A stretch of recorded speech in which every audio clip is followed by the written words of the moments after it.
नमस्कार विद्यार्थियों। आज का जो हमारा टॉपिक है वो है कार्बोकेटाइन। आज इस वीडियो में हम कार्बोकेटाइन से संबंधित 3 बिंदुओं पर चर्चा करेंगे, जिसमें हमारा पहला बिंदु ये रहेगा कि कार्बोकेटाइन क्या होते हैं। दूसरा बिंदु ये रहेगा कि कार्बोकेटाइन का निर्माण यानी फॉर्मेशन कब होता है, और तीसरा बिंदु ये रहेगा कि कार्बोकेटाइन के विभिन्न प्रकार कौन कौन से होते हैं। तो कार्बोकेटाइन से संबंधित इन 3 बिंदुओं पर आज हम इस वीडियो में पढ़ेंगे, जानेंगे। तो आपसे मेरा निवेदन है कि आप अपनी कॉपी और पेन निकाल लीजिए और बराबर नोट करते रहिए, ताकि आपको ये टॉपिक अच्छी तरह से समझ में आ जाए। तो सबसे पहले हम देखते हैं कि कार्बोकेटाइन क्या होते हैं। तो देखिए, कार्बोकेटाइन ऐसे ऑर्गेनिक रिएक्शन इंटरमीडिएट यानी कार्बनिक अभिक्रिया मध्यवर्ती होते हैं, जिनमें त्रिसंयोजी एवं धन आवेशित कार्बन परमाणु के संयोजकता कोष में 6 इलेक्ट्रॉन पाए जाते हैं। तो देखो, कार्बोकेटाइन की डेफिनेशन क्या हो जाती है, यानी कार्बोकेटाइन ऐसे ऑर्गेनिक रिएक्शन इंटरमीडिएट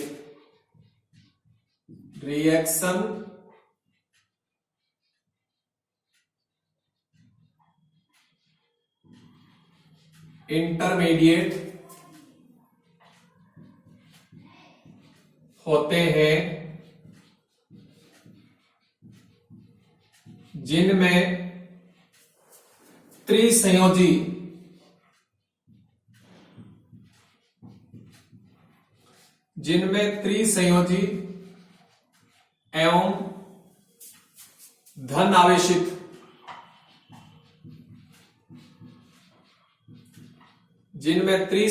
एवं धन आवेशित कार्बन एटम के संयोजकता कोष में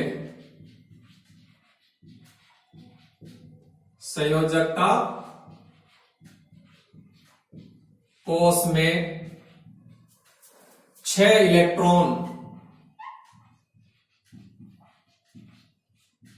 पाए जाते हैं। तो ये कार्बोकेटाइन की डेफिनेशन हो गई। दोबारा देखिए, यानी कार्बोकेटाइन ऐसे ऑर्गेनिक रिएक्शन इंटरमीडिएट यानी ऐसे कार्बनिक अभिक्रिया मध्यवर्ती होते हैं, जिनमें त्रिसंयोजी एवं धन आवेशित कार्बन एटम के संयोजकता कोष में 6 इलेक्ट्रॉन पाए जाते हैं। तो उन्हें हम कार्बोकेटाइन कहते हैं। अब देखो, यहां एक शब्द आया है रिएक्शन इंटरमीडिएट यानी अभिक्रिया मध्यवर्ती। तो देखो, ये अभिक्रिया मध्यवर्ती क्या होते हैं? जो रिएक्शन 2 या 2 से अधिक पदों में संपन्न होती है, उन अभिक्रियाओं में रिएक्टेंट एवं प्रोडक्ट के मध्य कुछ विशेष प्रकार के शॉर्ट लाइव्ड स्पीसीज प्राप्त होते हैं, जिन्हें हम रिएक्शन इंटरमीडिएट यानी अभिक्रिया मध्यवर्ती कहते हैं। ये जो अभिक्रिया मध्यवर्ती होते हैं, ये जनरली मोर रिएक्टिव एवं लेस स्टेबल होते हैं, तथा ये जो रिएक्शन इंटरमीडिएट होते हैं, जो अभिक्रिया मध्यवर्ती होते हैं, ये कई प्रकार के होते हैं। उनमें से एक प्रकार है कार्बोकेटाइन। ठीक, तो कार्बोकेटाइन क्या होते हैं? ऐसे ऑर्गेनिक रिएक्शन इंटरमीडिएट होते हैं, जिनमें त्रिसंयोजी एवं धन आवेशित कार्बन परमाणु के संयोजकता कोष में 6 इलेक्ट्रॉन पाए जाते हैं। ठीक, तो अब देखो, ये जो कार्बोकेटाइन होते हैं, इन कार्बोकेटाइन के अंदर जो धन आवेशित कार्बन परमाणु होता है, वह धन आवेशित कार्बन परमाणु या तो इस रूप में होता है, या फिर धन आवेशित कार्बन परमाणु इस रूप में होता है, या फिर धन आवेशित कार्बन परमाणु इस रूप में भी हो सकता है। तो यहां देखो, इन तीनों के अंदर जो कार्बन परमाणु हैं वो धन आवेशित है, त्रिसंयोजी है, और कार्बन परमाणु के संयोजकता कोष में 6 इलेक्ट्रॉन है। लेकिन जनरली जो कार्बोकेटाइन होते हैं, इन कार्बोकेटाइन के अंदर जो कार्बन परमाणु होता है वह जनरली इस रूप में पाया जाता है। अधिकतर इस रूप के अंदर, कार्बोकेटाइन के अंदर जो कार्बन परमाणु है वो इस रूप के अंदर पाया जाता है अधिकतर। ठीक, कुछ कार्बोकेटाइन ऐसे भी होते हैं जिनके अंदर जो धन आवेशित कार्बन परमाणु है वो इस रूप में या इस रूप में भी होते हैं, लेकिन अधिकतर कार्बोकेटाइन के अंदर जो धन आवेशित कार्बन परमाणु होता है वह धन आवेशित कार्बन परमाणु इस रूप में पाया जाता है। ठीक, अब देखो ये जो कार्बोकेटाइन है, इन कार्बोकेटाइन के अंदर जो धन आवेशित कार्बन परमाणु है, इस धन आवेशित कार्बन परमाणु के संयोजकता कोष में 6 इलेक्ट्रॉन होते हैं। तो यहां हम देख रहे हैं कि कार्बन परमाणु का जो अष्टक है, जो ऑक्टेट है, यह पूर्ण भरा हुआ नहीं है, बल्कि ऑक्टेट में अभी भी 2 इलेक्ट्रॉन कम है। अतः जो ये कार्बोकेटाइन है, इनके अंदर इलेक्ट्रॉन ग्रहण करने की प्रवृत्ति पाई जाती है, क्योंकि ये 2 इलेक्ट्रॉन ग्रहण करके कार्बन परमाणु अपना अष्टक पूरा करने की प्रवृत्ति रखते हैं। तो ये जो कार्बोकेटाइन है, ये कार्बोकेटाइन इलेक्ट्रॉन डेफिशिएंट स्पीसीज होते हैं। कैसी स्पीसीज होती है? इलेक्ट्रॉन डेफिशिएंट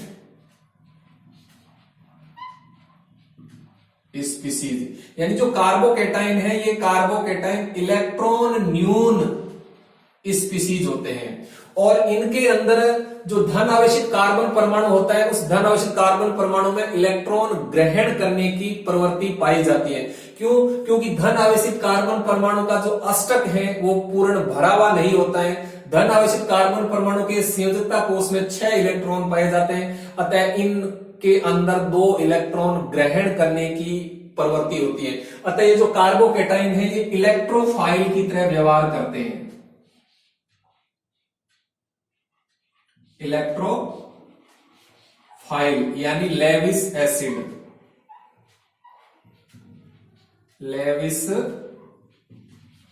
एसिड की भांति व्यवहार करते हैं। ठीक, तो ध्यान रखना, जो कार्बोकेटाइन है, ये कार्बोकेटाइन इलेक्ट्रॉन डेफिशिएंट स्पीसीज होते हैं और इलेक्ट्रोफाइल की तरह व्यवहार करते हैं। अब एक बात और सुनना, ये जो कार्बोकेटाइन है, इनको कई जगह कार्बोनियम आयन कहा जाता है। कार्बोनियम आयन कहा जाता है, लेकिन कार्बोकेटाइन को कार्बोनियम आयन कहना ठीक नहीं है, उचित नहीं है। अब देखिए, कार्बोकेटाइन को कार्बोनियम आयन कहना ठीक क्यों नहीं है, उचित क्यों नहीं है, इसका क्या कारण है? तो देखो, यहां देखो, इस कार्बोनियम आयन के अंदर अनुलग्न है, वो है ओनियम। क्या है? ओनियम। और ये जो ओनियम अनुलग्न है, ये ओनियम अनुलग्न उस धनाइन के नाम के साथ में लगाया जाता है जिस धनाइन में धन आवेशित परमाणु की संयोजकता अपनी सामान्य संयोजकता से अधिक होती है। जैसे देखो, अमोनियम एक धनाइन है ये, और इस धनाइन का नाम होता है अमोनियम आयन। क्या होता है? Ammonium ion. तो यहां देखो, इस धनाइन को अमोनियम आयन कहना ठीक है, उचित है। क्यों? क्योंकि इस धनाइन के अंदर जो धन आवेशित परमाणु नाइट्रोजन है, इस धन आवेशित परमाणु नाइट्रोजन की जो संयोजकता है वह अपनी सामान्य संयोजकता से 1 अधिक है। क्योंकि इस धनाइन के अंदर नाइट्रोजन की जो संयोजकता है वो 4 है, और हम जानते हैं कि नाइट्रोजन परमाणु की सामान्य संयोजकता 3 होती है। अतः इस धनाइन को अमोनियम आयन कहना ठीक है, उचित है। अतः ध्यान से सुनना कि किसी धनाइन में जो धन आवेशित परमाणु होता है, यदि उस धन आवेशित परमाणु की संयोजकता उसकी सामान्य संयोजकता से अधिक होती है, तो उस धनाइन के नाम के साथ में अनुलग्न यानी सुफिक्स ओनियम लगाया जाता है। ठीक, लेकिन यहां विपरीत है, यहां उल्टा है। क्योंकि यहां कार्बोकेटाइन में क्या है कि यहां कार्बोकेटाइन के अंदर जो कार्बन परमाणु है, इस कार्बन परमाणु की संयोजकता अपनी सामान्य संयोजकता से एक कम है, क्योंकि कार्बोकेटाइन के अंदर कार्बन की संयोजकता 3 होती है, जबकि हम जानते हैं कि कार्बन की सामान्य संयोजकता 4 होती है। अतः ऐसी स्थिति में कार्बोकेटाइन को कार्बोनियम आयन कहना ठीक नहीं है, उचित नहीं है। ठीक, तो इस प्रकार से यहां मैंने आपको यह बताया कि कार्बोकेटाइन क्या होते हैं, यानी कार्बोकेटाइन की परिभाषा के बारे में मैंने आपको बताया। अब हम दूसरा बिंदु लेते हैं कि कार्बोकेटाइन का निर्माण यानी फॉर्मेशन कब होता है। तो देखो, कार्बोकेटाइन का निर्माण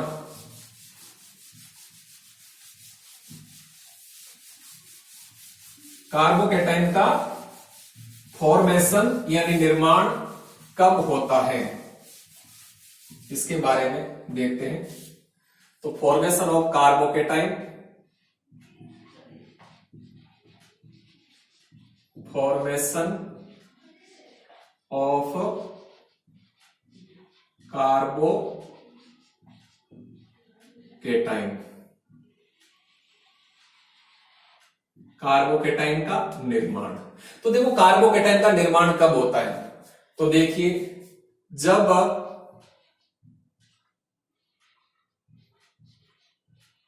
कार्बन एटम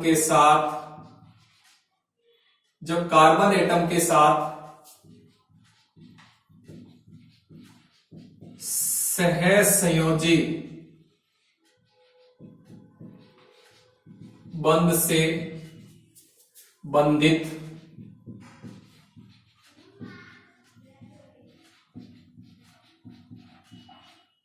परमाणु की इलेक्ट्रोनेगेटिविटी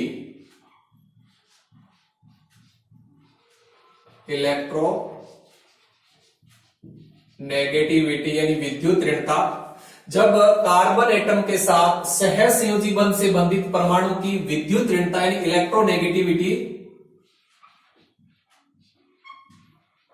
कार्बन एटम से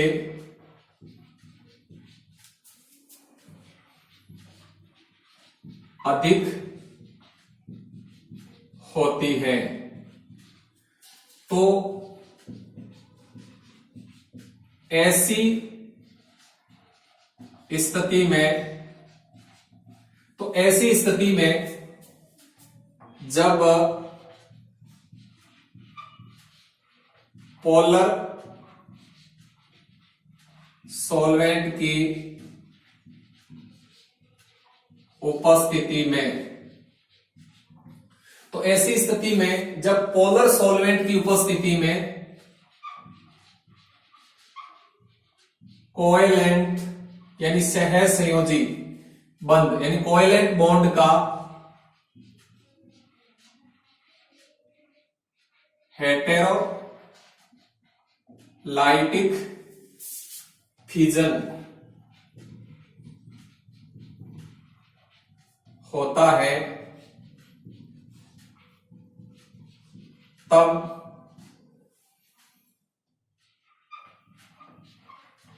कार्बोकेटाइन का निर्माण होता है।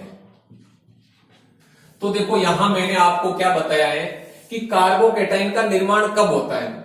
जब कार्बन परमाणु के साथ सहसंयोजी बंध से बंधित परमाणु की इलेक्ट्रोनेगेटिविटी यानी विद्युत ऋणता कार्बन परमाणु से अधिक होती है, तो ऐसी स्थिति में जब पोलर सॉल्वेंट की उपस्थिति में कोवेलेंट बॉन्ड का हेटेरोलाइटिक क्लीवेज या हेटेरोलाइटिक फिजन, जिसको हिंदी में कहते हैं विस्मास विखंडन या विस्मास विदलन होता है, तब कार्बोकेटाइन का निर्माण होता है। जैसे देखो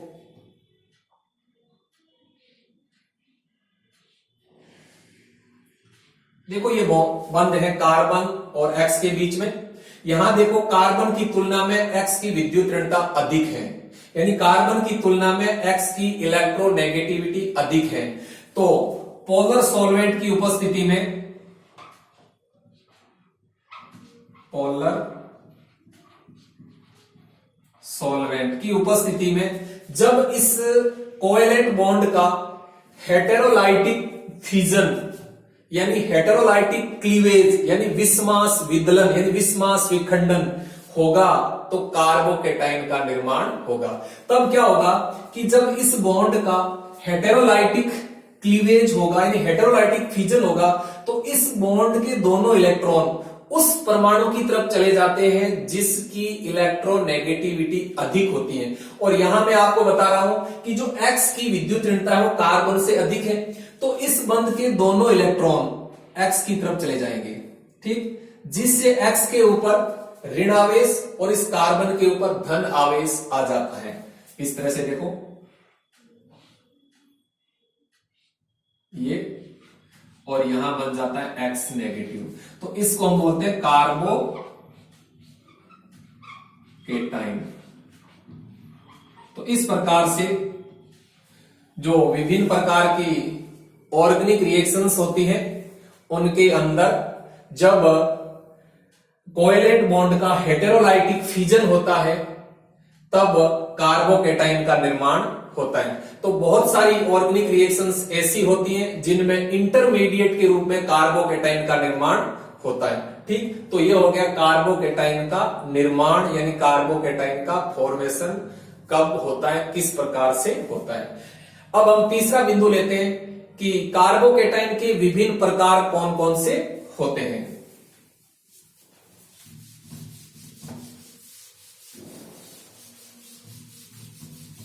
कार्बोकेटाइन के विभिन्न प्रकार कौन कौन से होते हैं। Types of carbocation, types of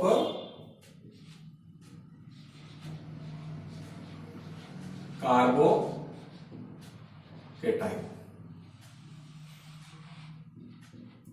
तो देखो कार्बोकेटाइन मुख्यतः 3 प्रकार के होते हैं। कार्बोकेटाइन है ये मुख्यतः 3 प्रकार के होते हैं। इनमें पहला प्रकार होता है प्राइमरी कार्बोकेटाइन यानी प्राथमिक कार्बोकेटाइन, जिनको हम शॉर्ट में 1 डिग्री कार्बोकेटाइन भी कहते हैं। दूसरा प्रकार होता है सेकेंडरी कार्बोकेटाइन यानी द्वितीय कार्बोकेटाइन, जिसको हम शॉर्ट में 2 डिग्री कार्बोकेटाइन कहते हैं।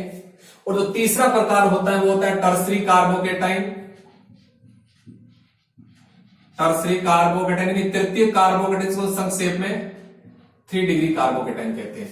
तो कार्बोकेटाइन मुख्यतः 3 प्रकार के होते हैं, प्राइमरी कार्बोकेटाइन, सेकेंडरी कार्बोकेटाइन और टर्सरी कार्बोकेटाइन।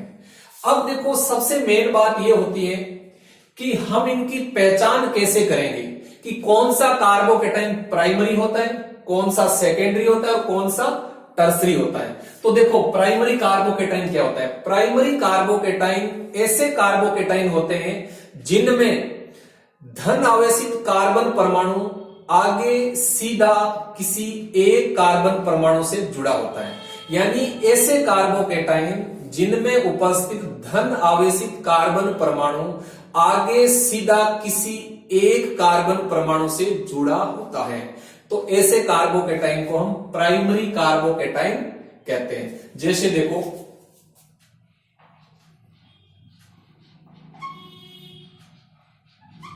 एथिल कार्बोकेटाइन, देखो तो आपको सबसे पहले क्या देखना है, आपको धन आवेशित कार्बन परमाणु को देखना है और फिर ये देखना है कि ये जो धन आवेशित कार्बन परमाणु है, ये धन आवेशित कार्बन परमाणु आगे सीधे कितने कार्बन परमाणुओं से जुड़ा हुआ है। अगर धन आवेशित कार्बन परमाणु आगे सीधे किसी एक ही कार्बन से जुड़ा हुआ है तो वो प्राइमरी कार्बोकेटाइन होता है, और यदि धन आवेशित कार्बन परमाणु आगे सीधा 2 कार्बन परमाणुओं से जुड़ा होता है तो वह सेकेंडरी कार्बोकेटाइन होता है, और ये धन आवेशित कार्बन परमाणु आगे सीधे 3 कार्बन परमाणुओं से जुड़ा हुआ है तो वो टर्सरी कार्बोकेटाइन होता है। तो देखो यहां मैंने आपको एक एग्जांपल दिया है एथिल कार्बोकेटाइन, यहां देखो एथिल कार्बोकेटाइन में ये जो कार्बन परमाणु ये धन आवेशित है और ये धन आवेशित कार्बन परमाणु इस एक ही कार्बन से जुड़ा हुआ है। ठीक, तो ये हो गया प्राइमरी कार्बोकेटाइन। और अपने एग्जांपल देखें,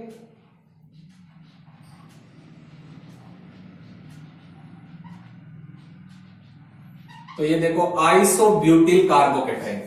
ये जो आइसोब्यूटिल कार्बोकेटाइन है ये भी प्राइमरी कार्बोकेटाइन है, क्योंकि यहां देखो ये जो धन आवेशित कार्बन परमाणु, ये धन आवेशित कार्बन परमाणु सीधा एक ही कार्बन से जुड़ा हुआ है इस कार्बन से, तो ये भी एक प्राइमरी कार्बोकेटाइन है। और एग्जांपल देखें हम,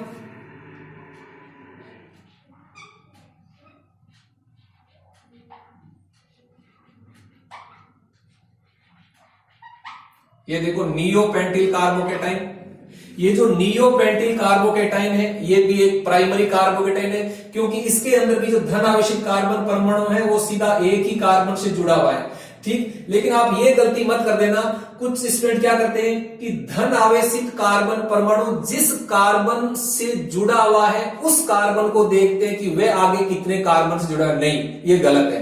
आपको देखना क्या है कि जिस कार्बन के ऊपर धन आवेश है वह कार्बन सीधा आगे अन्य कितने कार्बन परमाणुओं से जुड़ा हुआ है। अगर एक कार्बन परमाणु जुड़ा हुआ है तो प्राइमरी है, 2 से जुड़ा हुआ है तो सेकेंडरी है और 3 से जुड़ा हुआ है तो टर्सरी है। और एग्जांपल देखिए अपन यहां, तो देखो एक एलिल कार्बोकेटाइन,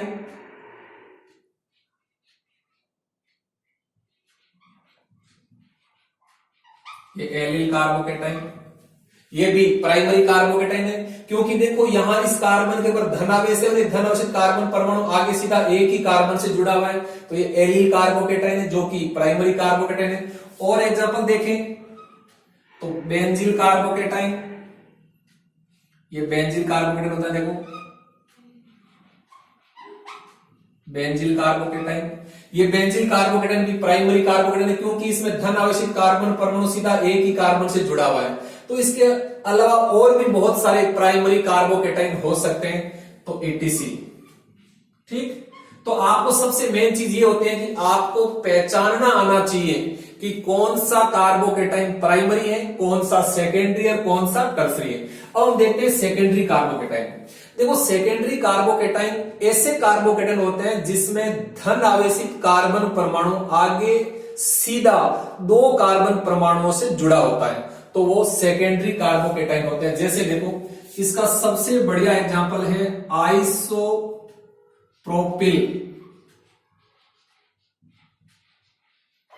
आइसोप्रोपिल कार्बोकेटाइन, जो कि एक सेकेंडरी कार्बोकेटाइन है, क्योंकि देखो ये कार्बन धन आवेशित है और ये धन आवेशित कार्बन परमाणु आगे 2 कार्बन परमाणु से जुड़ा हुआ है। देखो एक ये कार्बन और एक इससे जुड़ा हुआ है, तो ये धन आवेशित कार्बन परमाणु है, वो अन्य सीधा 2 कार्बन परमाणु से जुड़ा हुआ है, तो ये सेकेंडरी कार्बोकेटाइन है। और एग्जांपल देखें हम, तो देखो ये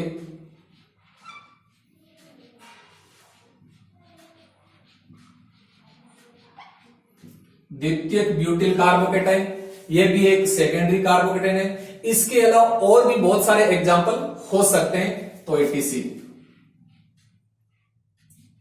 अब देखो टर्सरी कार्बोकेटाइन क्या होते हैं। टर्सरी कार्बोकेटाइन यानी तृतीय कार्बोकेटाइन ऐसे कार्बोकेटाइन होते हैं जिनमें धन आवेशित कार्बन परमाणु आगे सीधे 3 कार्बन परमाणुओं से जुड़ा होता है, तो उन्हें हम टर्सरी कार्बोकेटाइन कहते हैं। जैसे देखो इसका सबसे अच्छा एग्जांपल है टर्सरी ब्यूटिल कार्बोकेटाइन।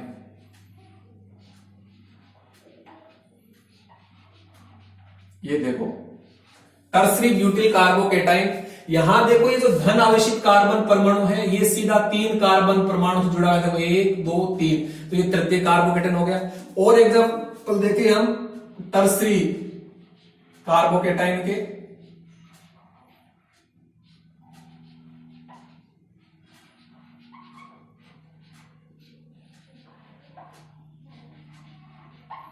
तो देखो ये भी एक टर्सरी कार्बोकेटाइन है। इसके अलावा और भी बहुत सारे टर्सरी कार्बोकेटाइन हो सकते हैं, तो ईटीसी। तो इस प्रकार से यहां मैंने आपको बताया है कि जो कार्बोकेटाइन है ये मुख्यतः 3 प्रकार के होते हैं, प्राइमरी कार्बोकेटाइन, सेकेंडरी कार्बोकेटाइन और टर्सरी कार्बोकेटाइन। यह सबसे महत्वपूर्ण बात यह कि यदि आपको कई कार्बोकेटाइन दे दिए जाए और फिर आपसे पूछा जाए कि इनमें से प्राथमिक कार्बोनेट कौन से, द्वितीय कार्बोनेट कौन से, तृतीय कार्बोनेट कौन से। तो आपको सबसे मेन बात यह कि पहचानना आना चाहिए कि कैसे पहचान करेंगे कि ये प्राथमिक कार्बोकेटाइन है, ये सेकेंडरी कार्बोकेटाइन है और ये टर्सरी कार्बोकेटाइन। आपको क्या देखना है, आपको धन आवेशित कार्बन परमाणु को देखना है। वह धन आवेशित कार्बन परमाणु आगे सीधे कितने कार्बन परमाणुओं से जुड़ा हुआ है, उसके आधार पर हम प्राइमरी कार्बोकेटाइन, सेकेंडरी कार्बोकेटाइन और टर्सरी कार्बोकेटाइन का निर्धारण आसानी से कर लेते हैं। तो आज मैंने आपको कार्बोकेटाइन से संबंधित 3 बिंदुओं के बारे में बताया। सबसे पहला बिंदु था कि कार्बोकेटाइन क्या होते हैं, यानी कार्बोकेटाइन की डेफिनेशन के बारे में बताया था। दूसरा बिंदु था कि कार्बोकेटाइन का निर्माण यानी फॉर्मेशन कब होता है, और तीसरा बिंदु है कार्बोकेटाइन के विभिन्न प्रकार कौन कौन से हैं, यानी कार्बोकेटाइन जो 3 प्रकार के होते हैं उनका निर्धारण किस प्रकार से किया जाता है। इन 3 बिंदुओं के बारे में मैंने आपको बताया, आपको समझ में आया होगा। अब आप असाइनमेंट के रूप में क्वेश्चन नोट कीजिए। तो आप क्वेश्चन लिखिए, प्राथमिक, द्वितीयक एवं तृतीयक कार्बोकेटाइन में उदाहरण सहित अंतर लिखो। दोबारा सुनिए, प्राथमिक, द्वितीयक एवं तृतीयक कार्बोकेटाइन में उदाहरण सहित अंतर लिखिए। थैंक यू, धन्यवाद।